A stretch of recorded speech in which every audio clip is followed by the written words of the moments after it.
Hey friends, I hope you're well. Jumping in here to make a little announcement. My book is out. It was co-authored with John Perkins.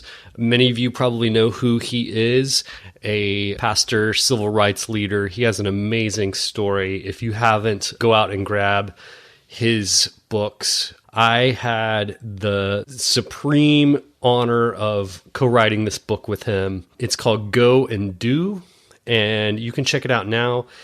You can get it on Amazon or wherever books are sold, but I will tell you that you can get it for 40% off if you go to my website and go to the tab that says discount code. So if you go to shaneblackshear.com/discount-code, it will take you to a place where you can put your email in, sign up, and you will automatically get an email with a coupon code for 40% off. And I would be honored if you would read it. Okay. Here's the show. Hi, I'm Deb. This is Frankie V. I'm Grant. Hi, this is Phil. I'm Aaron. I'm Steven. Hi, I'm Joe. Hi, I'm Matt. We're Tim and Terry. I'm Susan. Hi, this is Phil. Seminary Dropout is supported by listeners like you and me. Seminary Dropout is supported by listeners like you and me. You should support the show like I did. It's easy. It's easy. Just visit supportseminarydropout.com. Just go to supportseminarydropout.com. And I'm your host, Shane Blackshear. Interviews with leading Christian authors, leaders, and thinkers. Let's go. You're listening to Seminary Dropout. Aaron Niequist, welcome back to the show. Hey, thanks for having me. It's good to be back. I was looking, and I think that this is your third time on the show. Yeah. So you welcome to the Third Timers Club. Yeah. Oh, we need a. There's a jacket. Yeah, right. Yeah, I'm gonna send your burgundy blazer will be in the mail soon. Nice. Well, Aaron, I think most people kind of know who you are and what you're about. But for those who don't, tell us a little bit about yourself. Yeah. Well, I mean, maybe especially in terms of this conversation, I was a worship leader for many years in kind of evangelical type spaces. And that was meaningful. And at a certain point, I just was longing for more. Like, this is good, but I need to explore some other waters. And so in those days, I started to learn from how do other Christians do this? And so the kind of ecumenical thing burst down all these walls, and I learned, whether it's theological or practical or communal or whatever it was, and just kind of opened up into this bigger, deeper, wider space that I'm still trying to figure out where I fit in it. But about 3 years ago, moved to New York City and to get my master's here at General Theological Seminary. And it's an Episcopalian school, which I'm not Episcopalian, but I really respect the tradition and have learned a ton. Graduated last May and don't want to leave.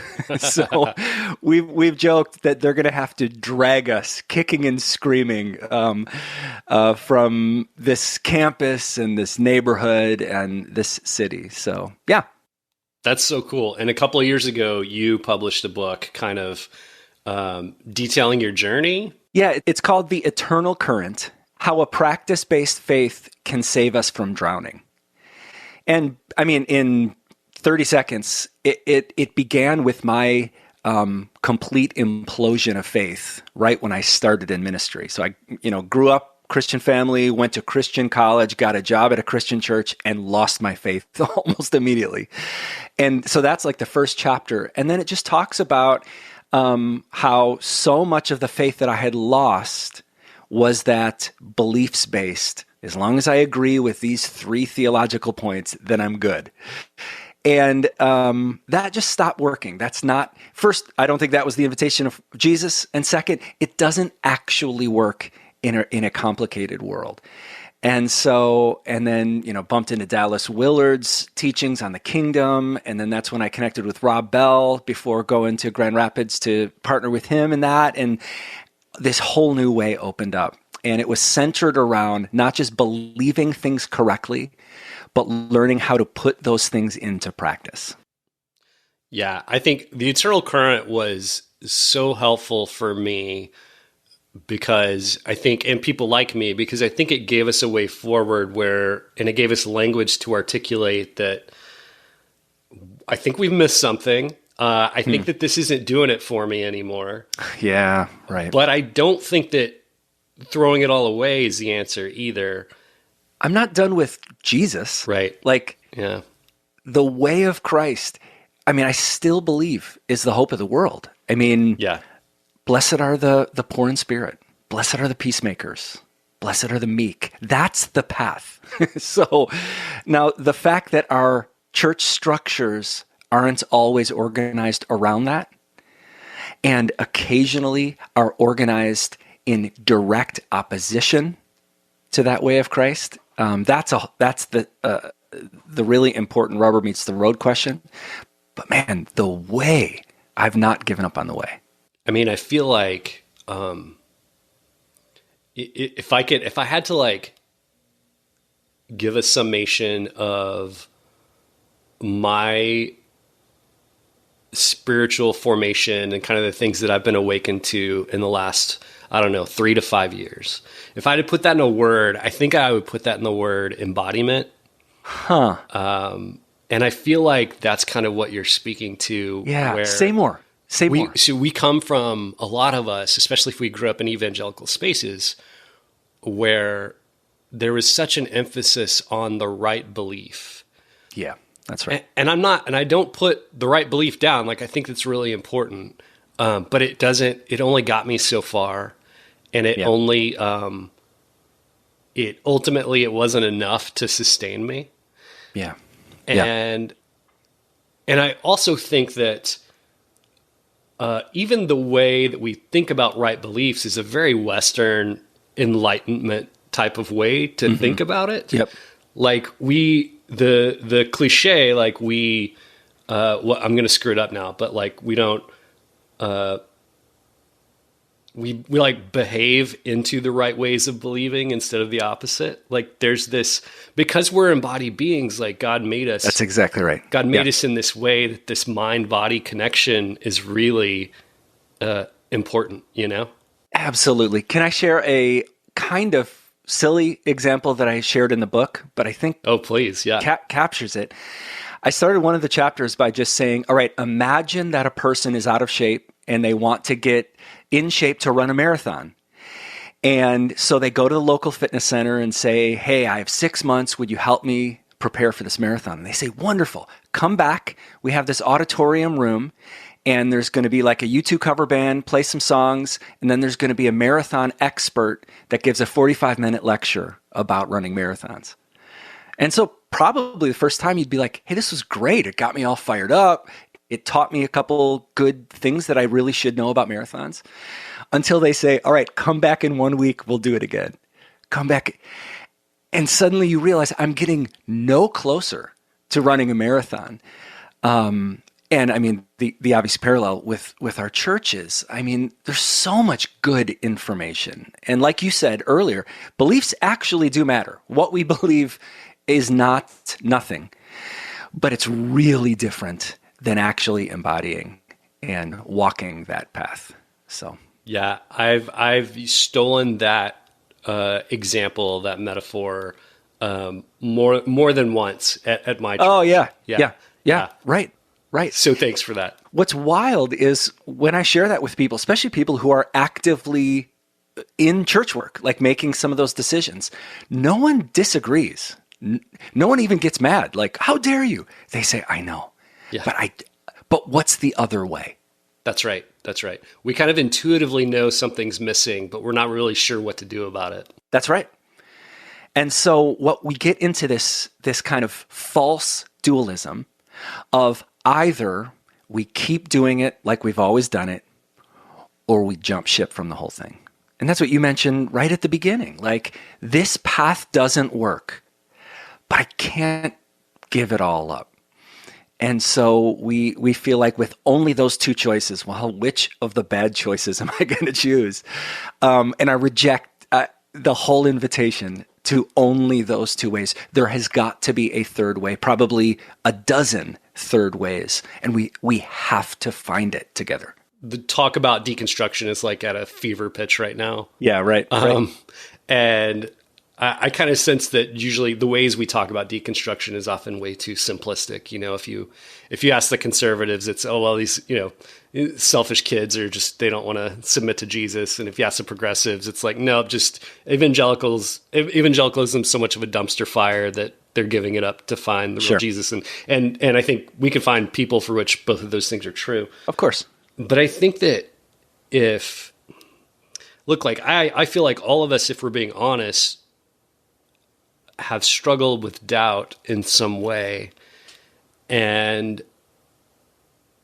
I can imagine what difference it would make if someone said, hey, look, I get it. Like, this is all the public church has been a dumpster fire for a long time.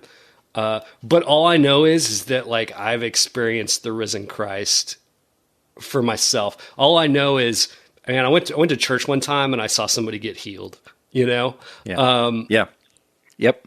And instead of just banking on this like set of facts that I memorized a long time, if I could bank on the experience that I've had with the risen Christ. Yeah. Yes. You bring up deconstruction. For me, it's actually been a really helpful word because it's been a desperately needed process. But a couple of things that I always say is, first of all, we're not talking demolition. Demolition is easy. Come on, that takes no courage to get out a big hammer and knock things down. Anything can be knocked down.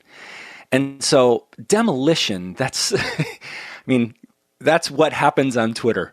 That is, people are just burning it all down. Okay. Deconstruction, I once heard a friend say, is taking something apart in order to understand it better. Yeah. But the goal of taking it apart is to put it back together. Now, maybe not the same way. Right. Because even as I say, demolition is easy. There are parts of what we've inherited that have to be let go, have to be put down. That is, we cannot include all of what we've been given, but we better not lose it all either. There was a chapter in the book that was just about include and transcend, which is, of course, not my phrase. That's something I learned from Ken Wilber, and Richard Rohr talks about that, and other spiritual teachers. But the whole idea, include and transcend, what was beautiful? I'll just do it with my particulars, just for an example. So I spent all this time in the white evangelical megachurch. Is there anything as problematic right now than the movement that I spent a lot of time in? And their critiques are almost, in my experience, almost entirely correct. There is profound sickness and brokenness and cancer, and I've experienced some just unthinkable things. So, okay. So I'm currently not actively swimming in that tradition for that reason. However, I could talk to you for an hour about the parts of that tradition that I'm going to hold on to forever. Oh, yeah. And I don't have to give up the good parts just because other parts got really toxic. Yeah. And I would say whoever is listening, what you grew up in was probably, some people grew up in pure trauma. So we're not talking about that. But in most cases, what you grew up in is partially really beautiful and partially really broken and ugly. How do you hold on to the good while letting go of the other parts? And then, they include and then transcend into a bigger whole. So I think that this, it kind of segues nicely into your next chapter, what you guys are planning right now. Yeah. Yeah. So tell me a little bit about it. Well, yeah, it's almost like you're an expert at these podcast conversations. That was well done. No, I mean, like you, I'm having so many conversations with those who are either giving up on the church or about to give up on the church, or just desperately broken by the church. I mean, I've truly never seen a season like this. I've been in like full-time ministry for over 20 years. I've never seen a season where more of us are discouraged, disillusioned, exhausted, the whole thing. So what we're doing, and it's really cool. The president here at General Theological Seminary, we were talking about our shared like heavy heart about this, and he said, "Let's do something here." And so I had hosted maybe 3 or 4 of these over the years, a retreat called Pastors, Priests, and Guides. And so what we're doing this May 23rd, 24th, and 25th, here at General Seminary in New York, is we're hosting Pastors, Priests, and Guides again. And what it is, it's not a conference, it's a retreat. We can't just show up and say, all right, let's take the next hill, it's going to be great. Most of us are flattened right now, but we also don't simply need to get dusted off and healed and a little more energy to go back to what didn't work before and won't work again. So we've got to find a way to get healed and then reimagine a new way.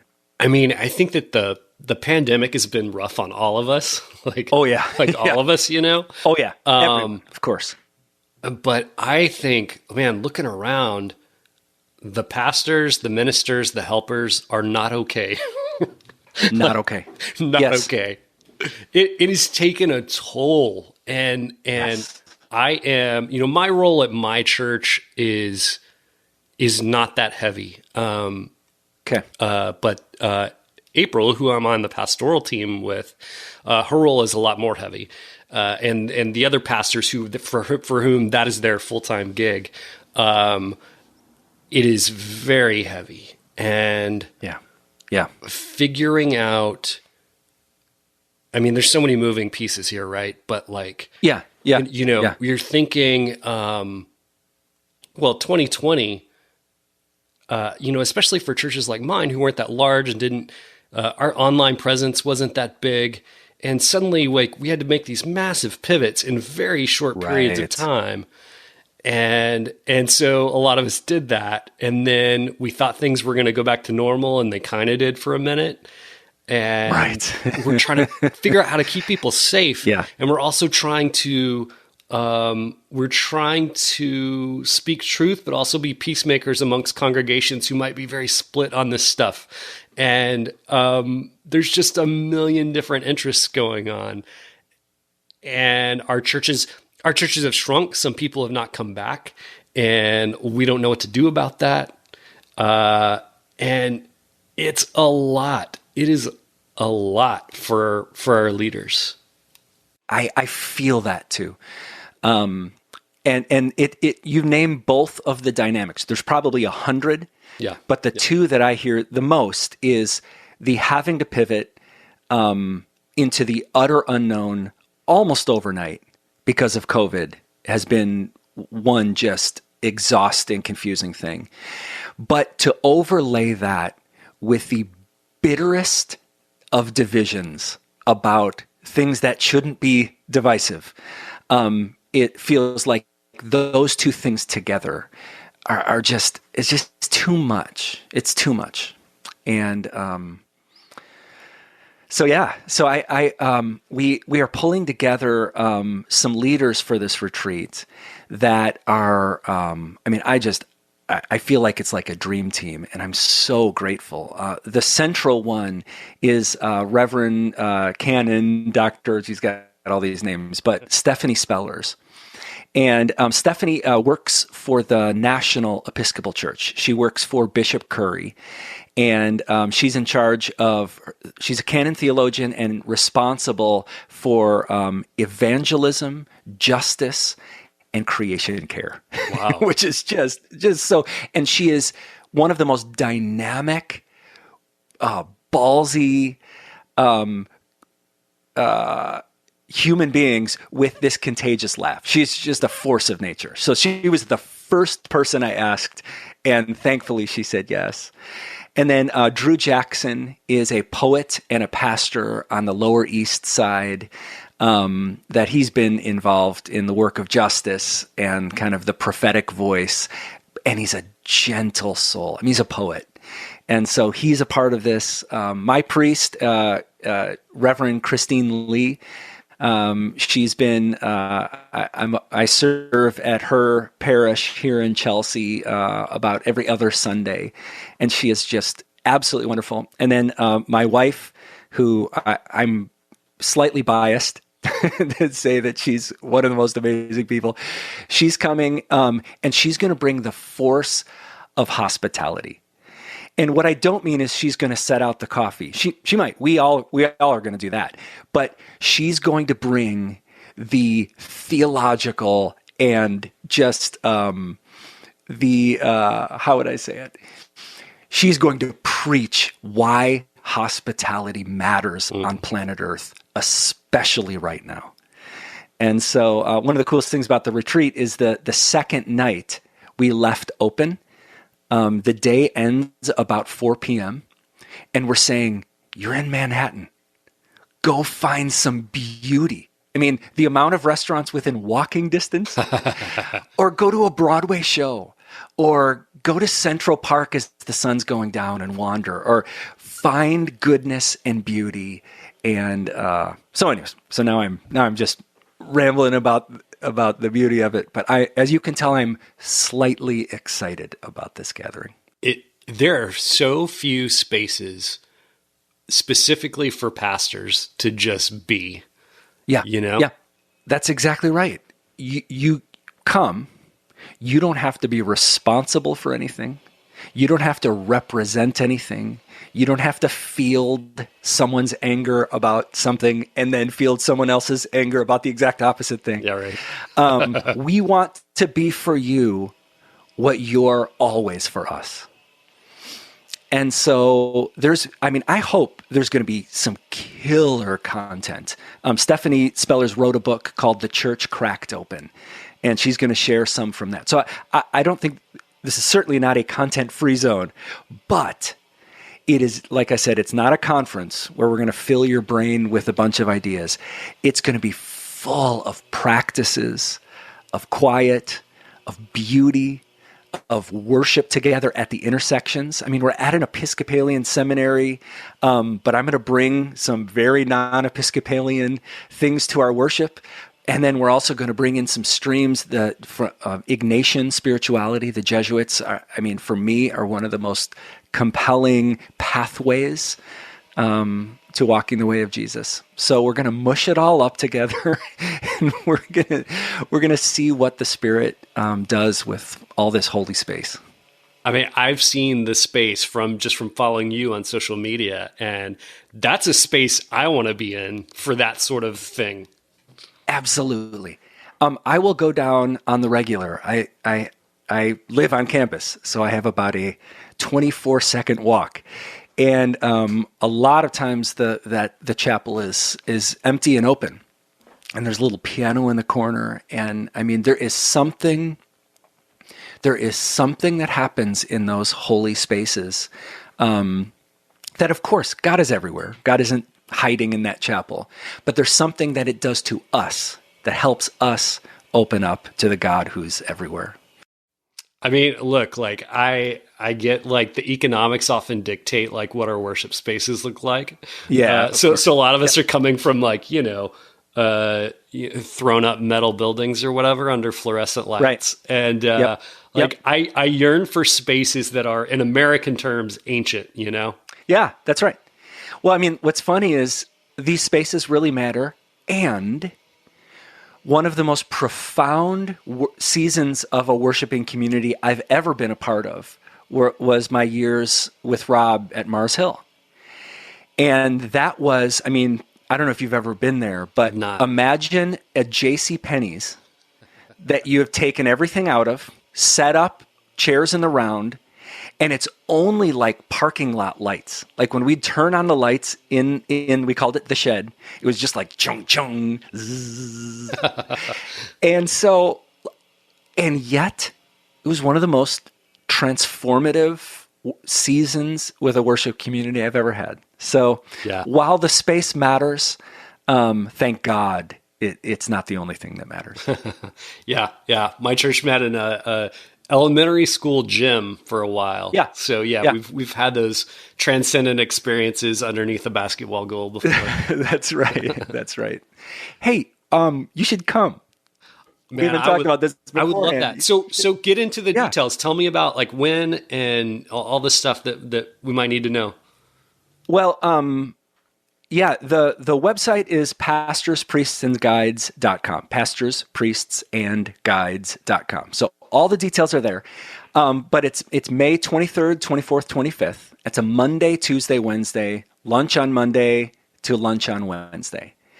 And it's really cheap because of general generosity. We've kept it to $199, and Wow. right now we're doing early bird for $150. Wow. So we don't want money to be an issue, and we realize you'll have to find housing and place to stay. There are some cheap options close by, and there are some expensive options close by. So, but we didn't want money to get in the way, and we even have scholarships. So please reach out if that's an issue. But yeah, the whole idea is show up on Monday morning, and then by early afternoon we'll be rolling. Excuse me. The whole first night is going to be almost like creating the container of this gathering. And we'll be together. We're going to worship together in some different ways. We'll do some practices. And then Stephanie is going to share her vision from the church cracked open. In many ways, she's just saying, hey, the church is cracked open. What are you going to do? There's no going back. But how are we going to go forward? What are we going to do? And so it's a really...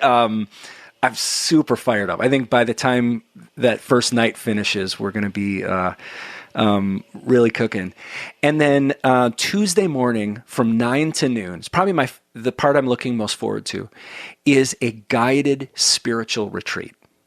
3 hours where you will be led through a morning of spiritual practices, of silence, of reflection, and that's not about your church at home. That is about your soul as a daughter or son of your Creator. So we'll do that, and then we'll go into 2 hours of open space on the campus or even in the neighborhood of Chelsea.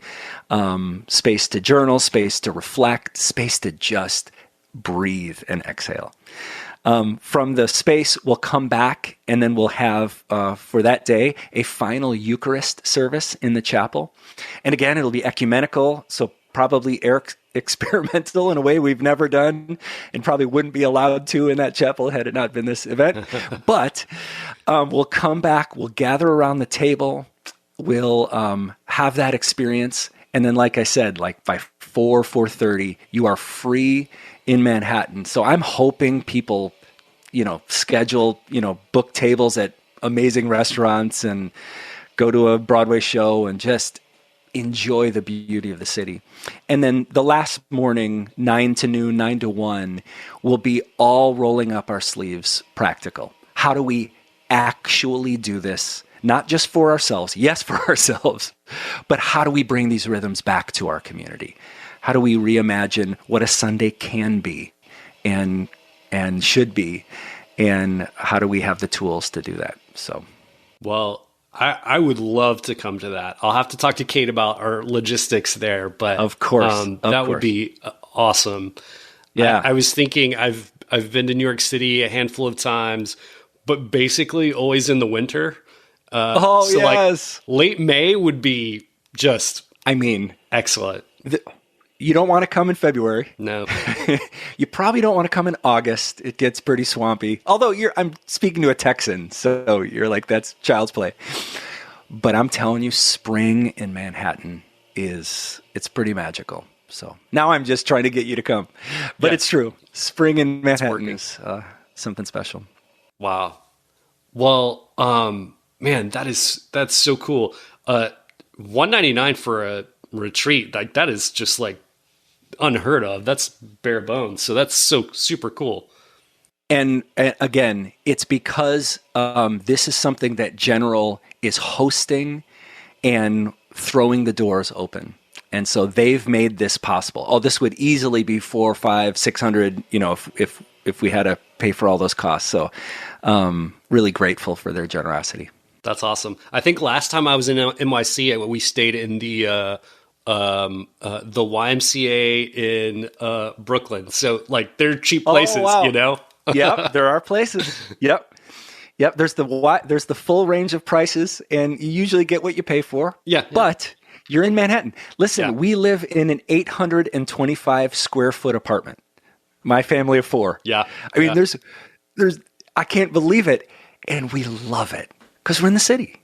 And so anyways, just changes how you think about size and all that. Yeah, absolutely. So maybe the last thing I would say is please reach out if you have questions. Reach out to me. You can find me on any of the social media, any of those streams. We actually started a Pastors, Priests, and Guides Instagram page. And so that's a great place. I'm just trying to share the heart of it and introduce the different aspects.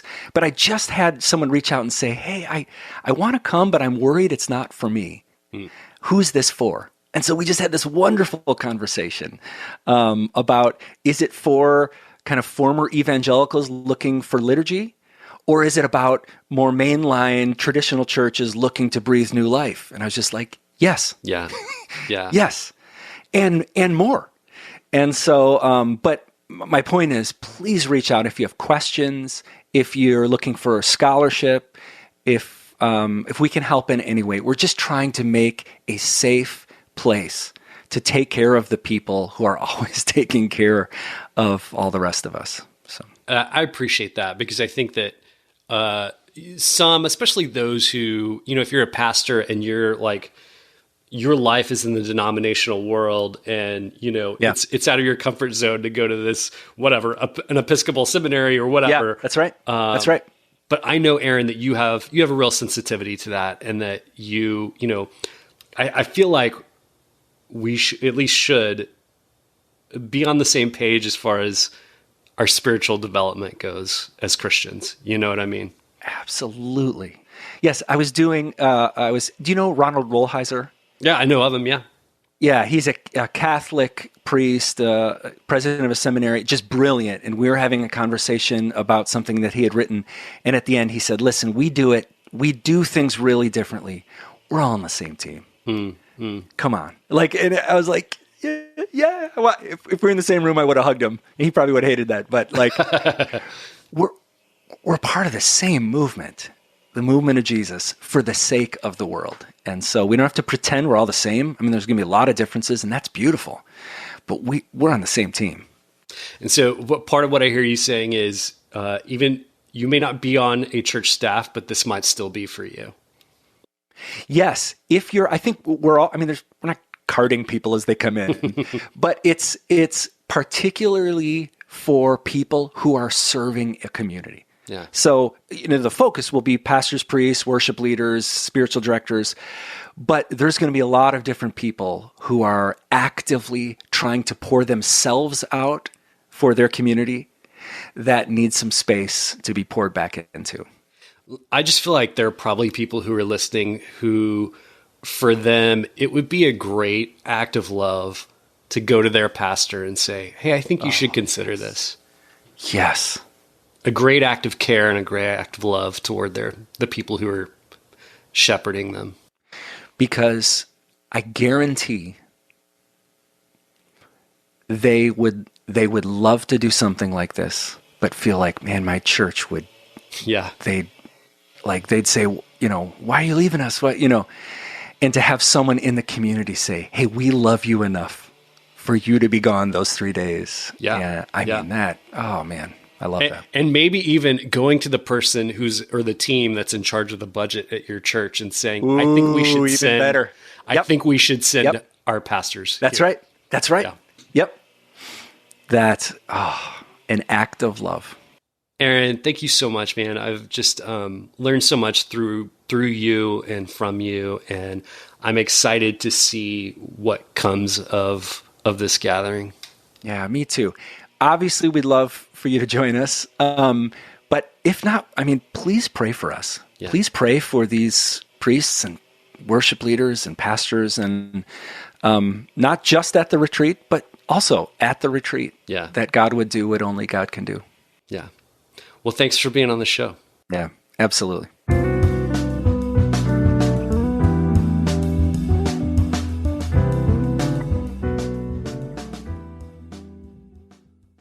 Thanks for joining me for another episode of Seminary Dropout. Remember, you can find all the show notes for this show and all shows at shaneblackshear.com. Oh, and hey, have you ever thought about starting your very own podcast? I bet you have. And I think you should do it. In fact, I've created a course just for you to teach you everything that I've learned over the last couple of years producing Seminary Dropout. So if you're interested in podcasting and want to learn how, go check out my course. You can go there by typing in podcastingforeveryone.org. And you can get a special discount by typing in the discount code Seminary Dropout, all one word. That'll give you 25% off. So go check it out. If you have any questions, let me know. Okay. Thanks to those that left ratings and reviews on iTunes this week. Remember, that keeps the show front and center. Also, remember, you can find me on Twitter at beardonabike. That's at beardonabike. Also, I'm on Facebook, facebook.com/ShaneBlackshear123. And remember that Seminary Dropout is listener supported. You can visit supportseminarydropout.com and press Become a Patron. Remember, this music you're listening to right now is by D.L. Rossi. You can find him online on iTunes and at dlrossi.com. All right, thanks again for joining me for another episode of Seminary Dropout. Stay tuned for next week's episode. Love you. Take care.